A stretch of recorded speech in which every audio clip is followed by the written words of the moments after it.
Before I begin, I just want to say, huge announcement. Huge announcement. Okay, so I know I've talked to some people over the over this course of this podcast, and a lot of people want to come on and speak.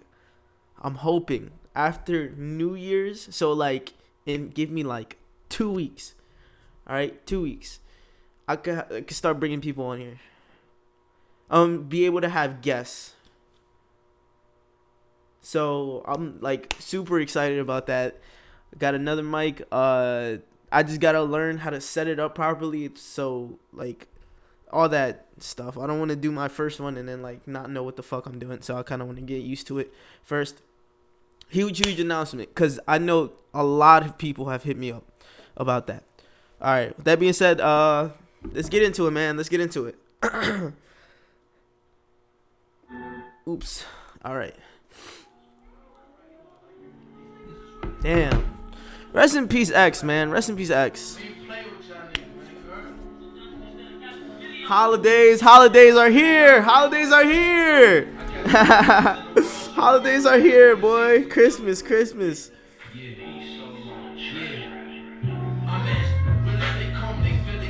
Oh my God. This record is amazing. Welcome, ladies, gentlemen, and everyone in between. Welcome to the Case Study Podcast. I'm your host, Isaias Hernandez, and to be honest, man, I'm just here to give you guys a good time. That's the only reason why I'm here. I could be doing better things, but I know you guys need a good time, so let's do it. Let's talk about some shit, man. Let's do it. He's back in 1-7. Oh my God. Rest in peace, X. And I'm starting there, actually. Beautiful Jersey night. This Jersey weather is a blessing, man. It really is. Woo! I'm hype. I'm ready to get to it. Let's go. Actually, let's start. Rest in peace, X. And I actually want to start there. I'm going to start with XXXTENTACION. I want to start there. And bigger than him, I want to start with artists who have unfortunately passed. I know a couple weeks ago, maybe like 2 or 3 weeks ago, Juice WRLD passed away, and he's not alone on that list of deceased artists. Unfortunately, it doesn't matter by what, by drugs or anything really, just life happening, man. Anyway, I wanted to get on this topic because mainly for the music part. A lot of artists that after they pass, other people are left in charge with their rights, the rights to their music and the rights to like creatively control whatever the artist wanted to do, basically. And the artists, they record a lot. Like artists like have hundreds of unreleased music on their phone, and on their computer, not phone. So with that being said, with other people in control of their music, I feel so fucking weird listening to any dead rappers' music. It makes me so uncomfortable. Their new released music, it makes me so uncomfortable because I know, what if the person who put out that song, or the person who died, what if they didn't want you to hear that song like ever, like at all, like they didn't want you. That was a song for them and them only. And I'm always about artists and the message they're trying to push out. Excuse me. Sorry about my voice. I'm a little sick today, by the way. Anyway, I lost my train of thought. Do you believe that? I was talking about dead rappers and listening to their music after. I just don't like it, man. I really don't.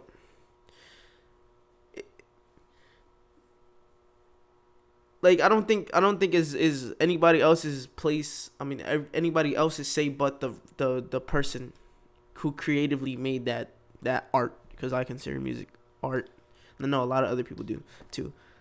I'm like a music, like I love music. I don't know how else to say it. I love it. So I just wanted to hit on that topic really quickly. I know it's like a little bit weird one. I'm big on that like energy shit. So like me being psychologically fucked up, I know how powerful music can be. So I don't think it has like music would have that same. It has that same impact from coming from a person who intentionally releases it. Is all. And that's really it. I didn't want to start so serious.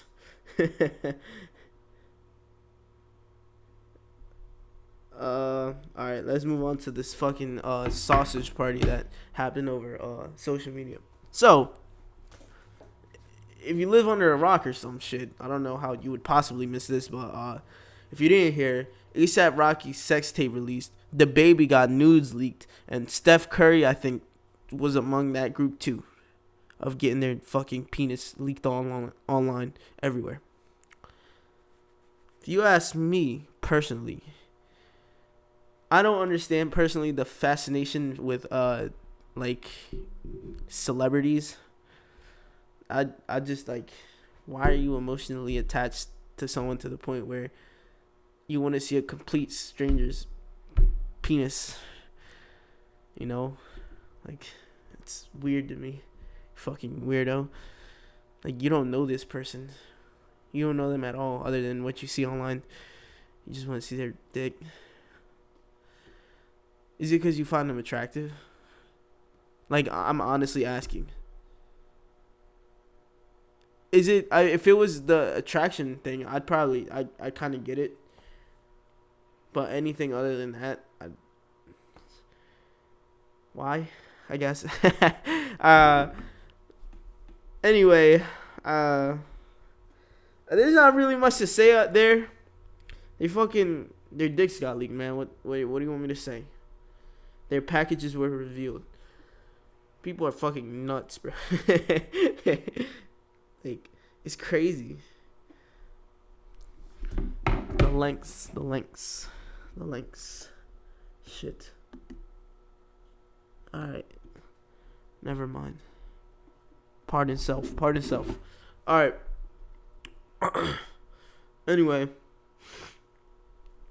The holidays are like here. When I'm recording this, it's the day before Christmas Eve. Ooh. Exciting. The skeptic and the fucked up brain I got a completely different take on Christmas, and I kind of always seen it this way ever since I can remember. Christmas is America's holiday. Like, it's just the embodiment of what America is.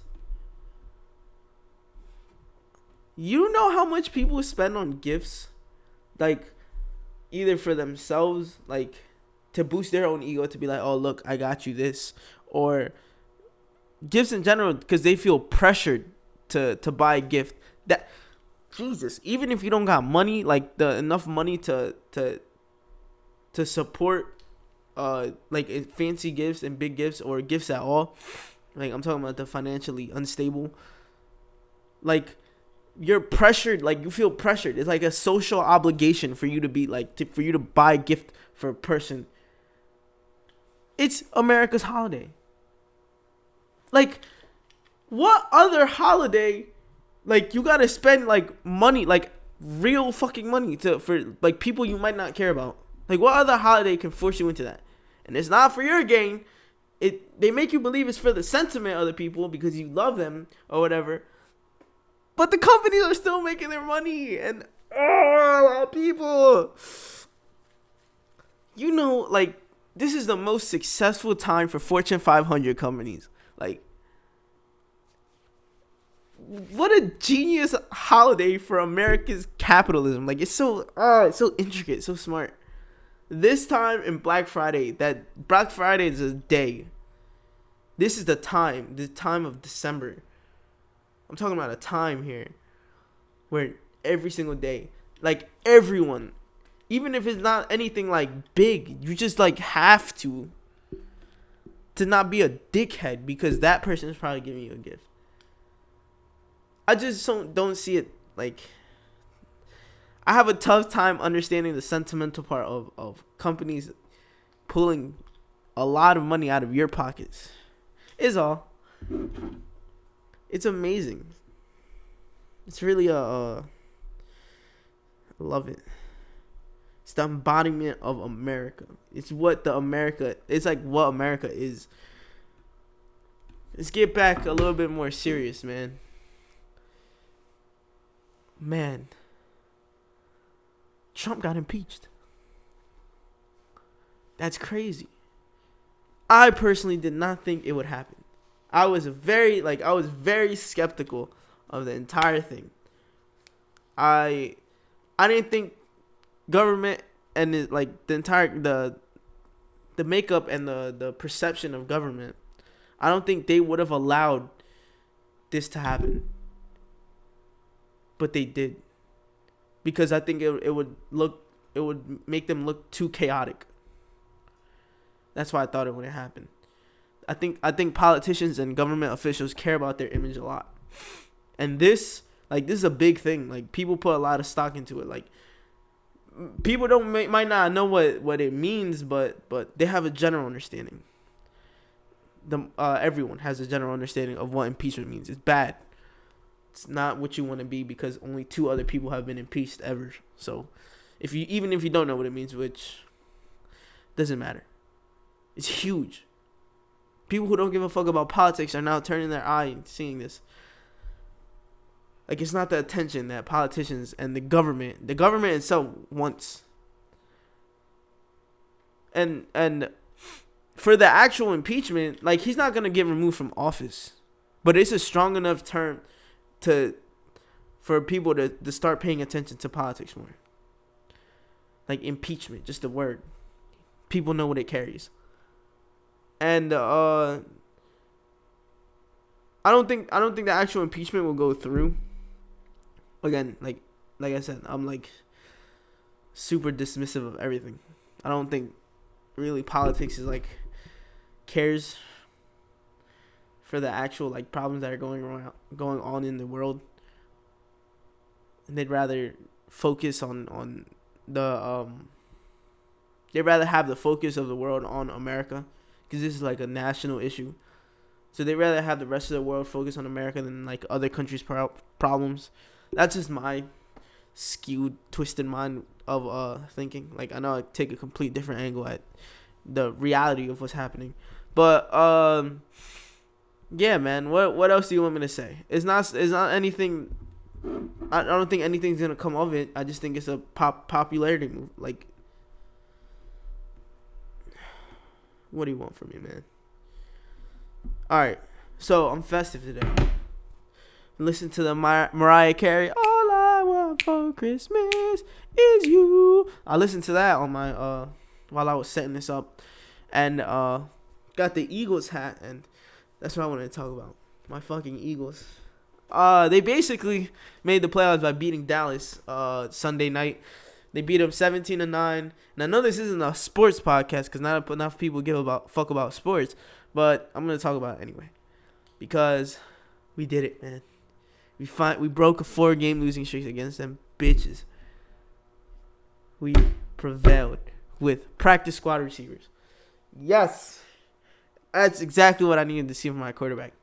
And that's what I wanted to talk about today. I did want to talk about the quarterbacks. The quarterbacks who played in the game. Dak Prescott and Carson Wentz. Now, you know me. I'm a Wentz lover. I love him. I don't think Dak is anywhere close to the talent that Wentz has. And because of that, because I feel like a lot of people don't see Wentz's talent because they don't watch Wentz play every week. They kind of dismiss it and kind of put him in the same like level as a Dak Prescott or as a Matthew Stafford or as a Matt Ryan, who they're pretty good quarterbacks. They're upper level in the league, but they're not a top 5 quarterback. Wentz is way too fucking talented for his name to be disrespected like that. He shouldn't be in the same class as Dak Prescott. The biggest knock on him, like coming into this year, was his leadership and how he wasn't able to rally people the same way Nick Foles was. That was the biggest question of this year. He loses his entire receiving core, his starting running back, his right tackle, and has to rely more than ever. Not that he didn't like the tight ends already, but now he has to more rely on them ever to make plays while throwing to practice squad receivers too. Because Zach Ertz, he's a great quarterback. He's a great tight end. He's top 3 in the league. But he's not going to get you a catch over for more than 20 yards. So that's why his numbers look so bad. His deep threat was Deshaun Jackson. He got injured week 2. Like, what more do you like? No, I know his stats aren't impressive this year. He has 3 game-changing drops, touchdown pass drops. Like, the knock on him was the leadership. He is taking a team that has fallen apart due to injury and brought them up. That was his question. He's having I'm not going to say an average stat year, and people are dismissing him. Last year, before he went down, he was on pace to be have a better record. Better statistics than his MVP season. Not enough people talk about that.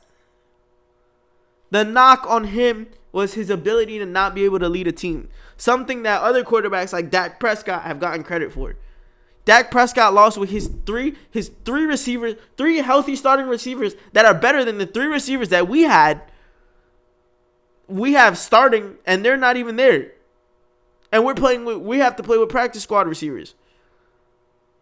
Their talent level is like not comparable when comparing teams. And Wentz still won. The knock on Wentz was his ability to lead a team. And he's doing exactly that. Dak Prescott, on the other hand, that was one of the things that the only thing people liked about him. They didn't like the way he threw. They didn't like anything else. They only liked his leadership, and he couldn't lead the team because that's all you gotta do. They have a shit coaching staff, so just lead the team across the finish line, and he couldn't do that. This team is talented. On Sunday, they look defeated. That's not enough people are talking about that. I'm a big football guy. Like, come on, man, don't. That's the one thing that really gets on my nerves when people like seriously put Dak Prescott's name in the same conversation as Carson Wentz. Right now, there's not talent-wise, there is not 5 quarterbacks you're taking over Carson Wentz. There just isn't. If we're talking about talent, eye test.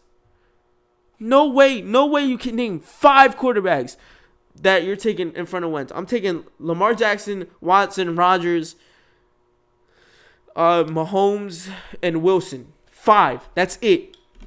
That's the 5. No one else. There's not a talent-wise the ability to play quarterback in 2019. 5 you can argue.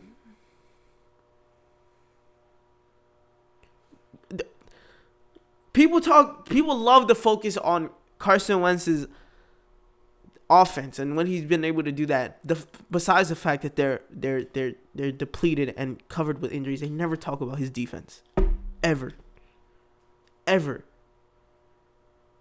You know why that is? Because 2 years ago, when that defense was elite, we have a lot of those same pieces. 2 years have passed, my G. 2 years. If you think they're gonna be the same player, have the same amount of productivity for 2 years in a row, like that was their peak. That was the peak of a lot of those players. That's why it just fucking worked out magically. We had one of the best defenses in the league.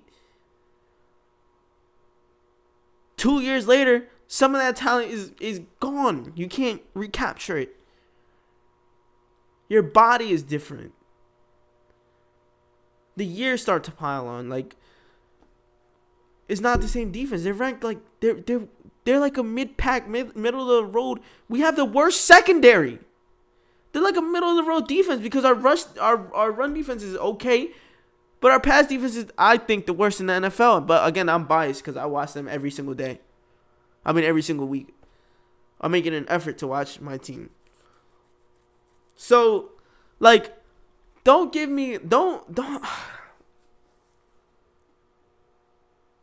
I heard a lot of people talking about the fact that Amari Cooper wasn't on the field on the last play of the game for the Cowboys to potentially tie it up. The 4th and 8. Dog, Carson Wentz has been missing those pieces for like 4 weeks now. He didn't have Amari Cooper for one play, one crucial play. Like, Carson Wentz hasn't had that piece ever. And now I'm done. I'm done sucking dark Carson Wentz's dick. I'm done. That was it. Because no one is putting respect on his name. Nobody. And his name deserves respect. Fuck you. He deserves it. What do you want me to say? What do you want me to do? He's playing like he deserves it. And this is not a sports podcast. I'm probably going to put a timestamp. Probably should have said this earlier. Never mind. It doesn't even matter now. I'll timestamp it when I'm going to fucking end this sports thing. Because I know not a lot of people like it. Well, they don't really tune in for sports. You know what I mean?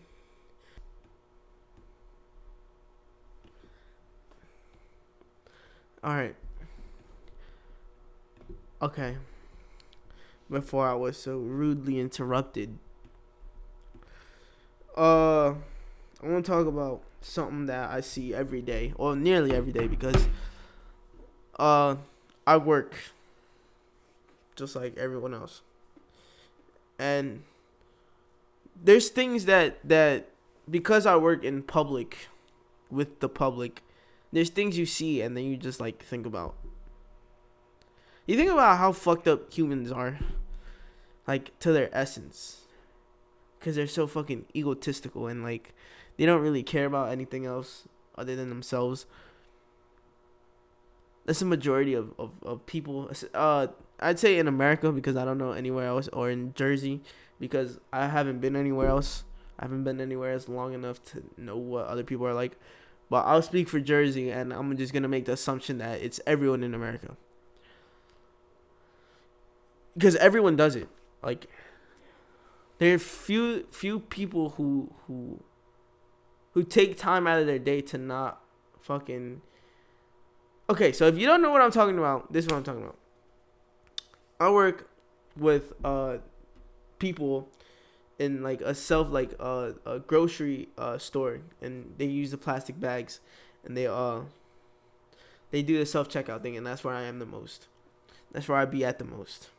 Like, at the self-checkout, like, watching people and seeing them check themselves out, making sure they don't steal shit. Blase, blase, blah. What else do you want me to say? Anyway.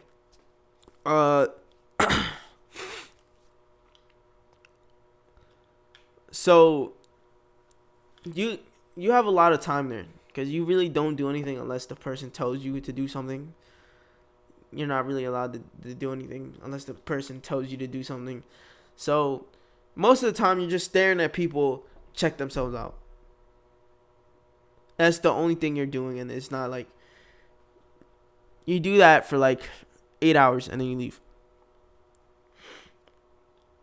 One of the things that like I noticed that is really concerning is the amount of new, like, usable plastic bags people throw away because they can't open it, or they hit it off the thing wrong.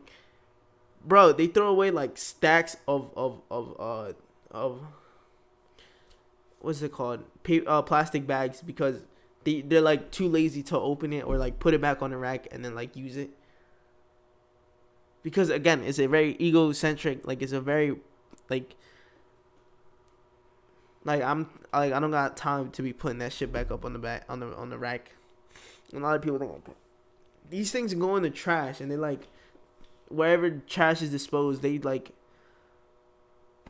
You know how bad it is for the environment, the amount of plastic bags that are wasted, like in big department stores. Because the store I work at is a big store.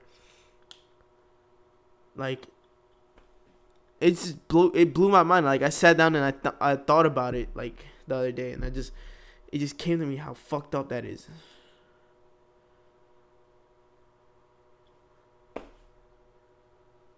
Like, we're gonna die soon. Like, we are fucking this world up, and we just continue. Like, it's not like I don't see in the foreseeable future. I don't see like us fucking up the world stopping because it makes too much money. Fucking up the world makes way too much money for people to stop. America's a company. I keep trying to tell y'all this. This is another thing that just keeps coming back no matter what. America is a company. They need their dollars. Anyway. Come on, man. An interesting topic I heard over the past couple of days. It was an interesting topic brought up by someone, and I forget who, or maybe I heard it somewhere. I don't remember. It was a pretty interesting topic about who's more emotional in relationships, men or women. What? Like, you're stupid if you think anything else other than a man. Men are the most emotional people in relationships when it comes to a relationship with a person. Like, they could cheat, but they don't expect you to do anything else. Because if you do anything else, like, it hurts their ego.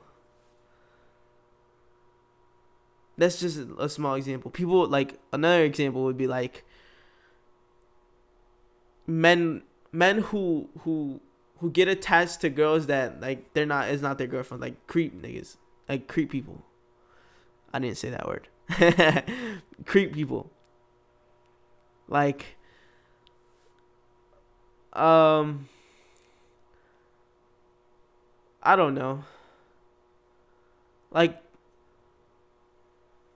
I can't give a scenario. Like, when you become too attached to a person, even though you know you're not, like, dating, men are more emotional in that. Men push emotions away. So when those emotions actually hit you and, like, you actually realize those emotions, they don't know what to do with them. Because a lot of the times people don't show men how to do that shit. So when it happens, they kind of, like, don't know how to act, so they act out in violence and all that. Men are way more emotional than women in relationship. When it comes to a relationship, I'm not talking about a relationship with like, romantically either. I'm talking about, like, any, like, physical relationship that you have with a person. Men are just naturally, we're all emotion by nature.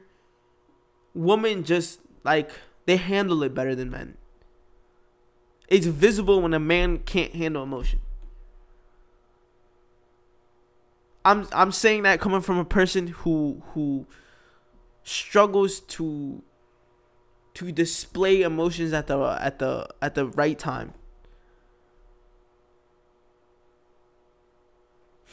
I'm telling you this as a person who's been devoid of emotions in particular times where I shouldn't have been devoid of emotion. That's how I'm coming from. That's where I'm coming from. It's visible. Like, men can't handle the thought of and it might play into a little bit more of the egocentric thing that I mentioned earlier. It might play more into the psychology of a man versus a woman.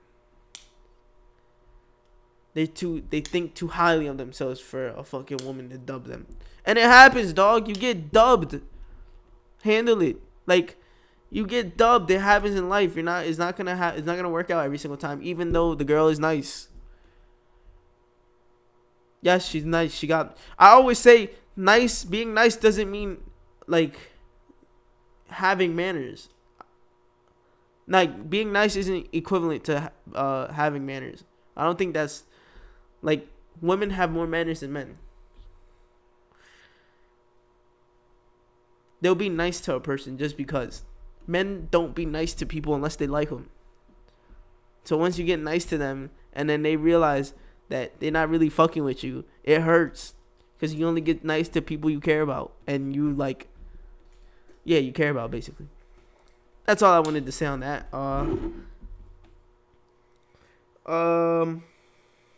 It was to be honest, it was a pretty slow news week. I don't got much else here. There's not anything else that I wanted to talk about. Really, I'm getting sick, man. I feel like I'm losing my voice. So I want to end it kind of short today. Listen, man. Thank you guys for supporting me. Like, real shit. I hope there isn't any big news that I missed. Hopefully not. My memory is shit, so I always tend to forget things, and I forget them pretty quickly, especially if I just looked at it. I think I'm gonna talk about me. I've noticed over the past this past year that it was one of the things that I did notice as the year is coming to the end, and this is gonna be the last episode of the year. This is one thing I've noticed about this year that I didn't pay attention to last year, and especially this year because I'm making a lot of like moves. People won't really congratulate you for the moves you make. They kind of really don't care, and that kind of goes back to the other point that I was making of humans being fucking egocentric.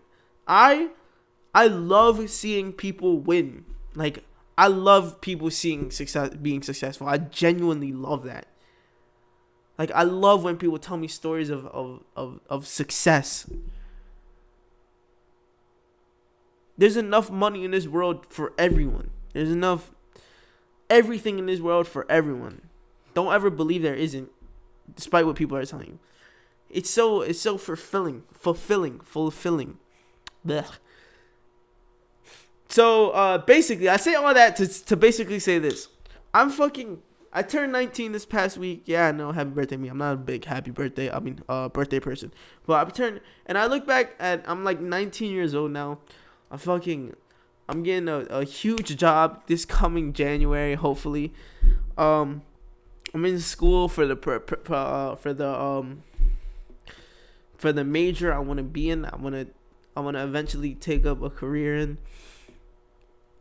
Maybe not now, but in the future, hopefully. And I'm 19. I'm still young. I still feel like there's so much shit to do, and I can't wait to do it. But I'm like growing up. It's crazy. I got a lot of shit to do. Like, I got a lot of shit to figure out. It's amazing. I really welcome it. I'm being like me being a grown up and shit. And I think a lot in part has to do with the fact that I got so much shit to do. Like, I'm getting a huge job in November. I'm going to still continue doing this podcast, which I cannot stress enough. I cannot stress enough how much I love doing this podcast. Just setting it up feels different, by the way. And I just wanted to take a look back on the year, because I feel like it's been a very long year. Nothing else than that. Just a long year. Filled with a lot. It's good to look back and reflect on all the positive. All the positives. If you got any success stories, man, please let me know. Shit is lit. Alright, man, I'm getting the fuck out of here. You see I'm running out of shit to talk about? Let's get the fuck out of here, man. Let me find a song to take us out on this fucking amazing 11th episode journey. Oh my god. 11 episodes down. That's 11 weeks, boys. 11 weeks. Love you. Love all of you that listen. Let me play some shit, man. Let me play some shit to take me out of here. This is from old music, but one of my favorite records of all time. And I was actually thinking about doing that for this podcast, probably next podcast. I know it won't be 29. It would be 2020 by the time I make the next one, I think. But I wanted to make a list of my top 10 albums of all time, of this decade, and not of all time, which is basically all time for me, because it's the time I started listening to music. But my personal favorite top 10 albums ever, and my first personal favorite top 10 songs ever. This song is on there. This song 100% is on my top 10 favorite songs ever. That's all I wanted to say, man. And I'm getting the fuck out of here, man. I'm hungry. It's kind of cold in here. I'm kind of uncomfortable sitting in this chair, but I do it for you guys. Alright, man. I'm getting the fuck out of here. Let's go. Cocaine. My God. Royce the 5'9". Legend. I'm getting the fuck out of here, man. It's the time in the podcast where I say what every other YouTuber in the fucking book has been saying for the past 10 years. Like, comment, share, subscribe.